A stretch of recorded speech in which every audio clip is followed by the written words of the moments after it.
When you start going to the gym, you need to have a plan. You need to know what you're doing in there, you need to know what you're targeting, and you want to know what your final result or your desired final result is. And let's not kid ourselves, most of us are in there, initially anyway, to get the most attractive, most aesthetic body you can possibly get. If you've seen any of the last couple of bits of video that I've done, you know exactly how important I think aesthetics and attractiveness are. Going to the gym to try and build an aesthetic body without having any of the knowledge or any of the targeted expertise for the specific muscles you're going to target is like trying to win the Champions League without a solid foundation and solid game plan. It only works if you're Real Madrid. Until now, hey the Blues! So these are my top 10 aesthetic muscles for the gym. At number 10, we have calves. In my opinion, calves are the most aesthetic muscles on your lower half. I don't care what anyone says about quads or glutes. For a guy, considering summertime is coming up, you know you're going to be wearing shorts a lot more. You're probably going to be wearing shorts in the gym as well. They're probably the most visible muscle that's in your lower half. They're also the weakness for a lot of guys. Quite heavy genetic determinants there when it comes to calves, but if you have a good set of calves, the rewards are great. So you might as well try and isolate them, try and grow them as much as possible. There's a reason our boy Jack Grealish is probably one of the most attractive players in football. Now, most of it is down to his face, but I mean, come on. Come on, lads. At number 9, we have the traps. The traps are the muscles that kind of fill you out when it comes to your neck and the top of your shoulders. And they're also very important muscles for strengthening your posture. So I want to talk about posture a little bit. The ideal posture is a straight back with pinned back shoulders and a straight neck. Having strong traps will go a long way to straightening your back and, you know, pulling your shoulders back and pulling your back up, higher so you're standing straighter. You don't believe me? Just try work your traps, try strengthening your traps. You'll find that your posture improves a lot. Logically, think about it. When you've weak traps, like, what's gonna happen? You're gonna be kind of slumped like this. I don't know if that made sense, and a big part of attraction when it comes to men anyway is your posture. Good posture will give you a more confident look. And more confidence equals more attractive. We all know that. So if you have a good posture with good straight back and good pinned back shoulders and, you know, puff out your chest more, you're gonna have that perfect alpha stance. Oh, I know, cringe, I said alpha male, shoot me. And also it beefs up your neck more, you know, because they're the base of the neck. So once they grow bigger and wider, your neck's gonna look bigger and thicker, and it helps you fill out your shirts more, you know, when it comes to this area. So when you take pictures from the neck up, it'll actually look like your lift rather than just having, you know, a really scrawny neck. Now, the talk about posture leads me to number 8, which are the rear delts. You know, they're the back shoulder muscles here. So in your shoulders, you have the front delts, the side delts, and the rear delts. So remember, I can't stress this out enough. Posture is really important for aesthetics. Stronger, more developed rear delts will help pin your shoulders back and give you a much better posture to, again, give you that more confident stance. The less developed your rear delts are, you're gonna obviously naturally gonna have rounded shoulders like this. Develop your rear delts, they're gonna be, you know, naturally you're just gonna be in a better stance. At number 7, we have the side delts, or the lateral delts, as, you know, the technical term for them are. But they're the big, you know, shoulder muscle at the side here. They're what give you the bolder shoulders, you know, the Death Star traps, as they're called. Get it? Because, you know, they look like the Death Star from one of those. I've never seen a single one of those movies in my life, but, you know, I think it's Star Wars. Now, big, thicker shoulders are going to give you more width, obviously. And the more width you have up here, it's going to extenuate that V taper, or that V shape, that very aesthetic V shape, you know, for men. Big wide shoulders are going to make you have a more, you know, apparent V shape, because you're going to be wide at the top here, and it's going to naturally taper as you get to your waist. Big wide shoulders are the cornerstone of the male physique, and you get big wide shoulders from training your side delts. So number 6, we have the lats, the big muscles in your back. If you want to get the V shape and turn into that upside down hunky Dorito you were born to be, then you want to target your lats. They're probably the most important muscles when it comes to the V shape. They're the ones that are going to naturally widen your frame. You know when lads who are skinny and have no muscle sometimes walk around and they puff out their arms like this. You know, that's called invisible lat syndrome, because what happens is when you naturally have bigger lats, you're gonna have a wider frame, which means you're naturally gonna have your arms out here, you know, a further distance from your waist. When lads don't have big lats and don't have that V shape extenuated by the big lats, they're gonna try and copy that, fake that, by pushing out their arms more to make it look like they've lats. So that's where invisible lat syndrome comes from. Now, if you have a naturally bulky waist, it's going to be harder to get that V shape. So training the lats and making them really big is going to help give you a much better V shape. Now we have abs. Now collectively, abs are very important for posture as well. Just collectively, your core muscles are going to be very important to give you a straight posture and not have that very nasty anterior pelvic tilt. Here are some pictures of anterior pelvic tilt. They come from a weak core and specifically weak abs. So strengthening your abs are going to help correct that and give you a much straighter stance. Called Raheem Sterling syndrome sometimes. I'm sorry. I love you, Raheem Sterling. Actually, no. Not since Leon, probably. I didn't.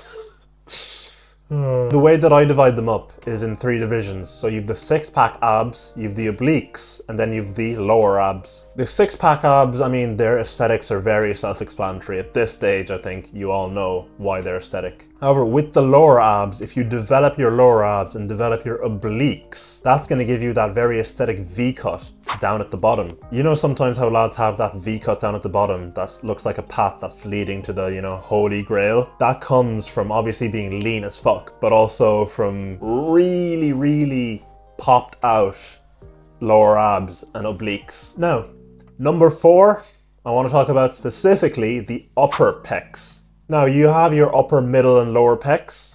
Obviously, you want to make sure all your pecs are trained and well developed. However, I think you must have your upper pecs more developed than your lower pecs, in my opinion, because it gives you that upside down triangle shape to your chest, which extenuates the V taper. I think I'm getting better at saying the word extenuates. Extenuates. Yeah, bigger upper pecs, smaller lower pecs gives you that kind of upside down triangle shape to your chest, extenuates the V taper. You don't want to have more developed lower pecs than upper pecs, because instead of looking like this, they end up looking like something like this. Now, Andrew Tate, by no offense, but his lower pecs are far more developed than his upper pecs, and as a result, his chest looks more like he has breasts than he does, you know, muscle. And that's what I like to call pseudo man boob syndrome. PMS. Yo, Andrew bro, if you want some training tips, hit me up, because I know you're definitely watching this. See, right now I'd usually make a joke about, you know, how, you know, nobody's watching this, but you dickheads made me look like an idiot the last time, so I don't even know anymore. Like last time I said, oh, nobody's watching this. When I did say that the last time, the video got actually quite a bit of views, like the most viewed video on this whole channel. So then at the next video I was like, oh, I always say nobody's watching this, but apparently some of you are watching this, you know? The last video got a ton of views. And then that video ended up absolutely tanking and stinking up the gaff. So now I just look like a pure dickhead, like, grr. Now you're gonna want to stick around for number 1, because number 1 is gonna shock you. If you've seen most of my TikToks, you'll know what number 1 is gonna be, but if you haven't, stick around. It's a massive surprise. So now we're into the top 3. At number 3, we have the upper arm muscles. So I'm grouping the biceps and triceps. They're the 2 muscles that everyone flexes. They take most of the glory. When everyone thinks about training or lifting weights, they think of, you know, bicep curls or, you know, having big arms. So it's no surprise that they're this high up on the list. The tricep makes up the majority of the upper arm. So you want to focus on the tricep to build up most of your mass. But then you'll have people who argue that good, well-developed biceps look more aesthetic when you flex and get that, you know, bicep peak. So my advice would be, if you've already got big arms, you know, and your triceps are already well-developed and you already have, you know, aesthetic upper arms, then you can probably focus on your biceps and growing them more, so you get increased and optimized aesthetics in your upper arms. However, if you've got skinny noodle arms and, you know, so you don't have any aesthetics at all to even begin with, then your focus has to be on building pure mass and pure size in your arms first to get that baseline aesthetics. And that's going to come from building your triceps and focusing on them, because they make up the majority of the mass of when it comes to the arm. So the triceps will get you there the quickest to that baseline aesthetics of having big arms. Now obviously you're going to work your biceps at the same time as well, but you're not going to be focusing on them more than the triceps. Now at number 2 we have forearms. Obviously very important muscles. They're the muscles that are probably on show the most out of the whole body, or out of all the ones that we've talked about here anyway, other than number 1. So they usually naturally develop when you're doing, you know, your bicep and back exercises. You know, your usual pulling exercises will naturally develop your forearms. But sometimes for some people they can just naturally lag behind, and you can have skinny forearms that just ruin your physique. So it can be good to isolate them and do specific isolated exercises to beef up your forearms and get them to catch up with the rest of your progress. And you want to get them beefy, nice and strong and veiny looking. And you know, I might not show that depending on how it looks in the camera. I lost all my credibility of this whole video just by showing how, you know, are they big? They're alright. Now at number 1, we have the masseters.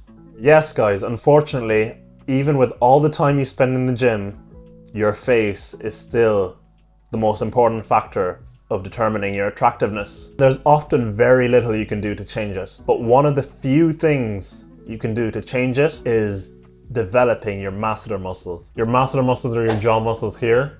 They're the muscles that you flex by clenching. So just try clench now, you can feel it, look. They're what give you the aesthetic jawline. They're what makes you look like Giga Chad, basically. Masseters help you build a square aesthetic face. 2 massive disclaimers here. First of all, TMD, talked about it in my last video, don't screw up your joint. So if you're gonna go down the route of doing jaw exercises, don't do heavy weights, don't do them that frequently, and try and not screw up your jaw joint for the rest of your life, please. If you want, you can try chewing a lot of gum. That can help build your masseters up and improve your jawline quite a bit. Second disclaimer, there is a limit to how much the muscle can grow, basically. So don't be trying too hard, please. So a chiseled, square face with low body fat percentage and an aesthetic Giga Chad jawline is the most aesthetic masculine feature. Reduced body fat percentage and being very lean will help extenuate the masseters and the jawline more. So don't be fat, basically.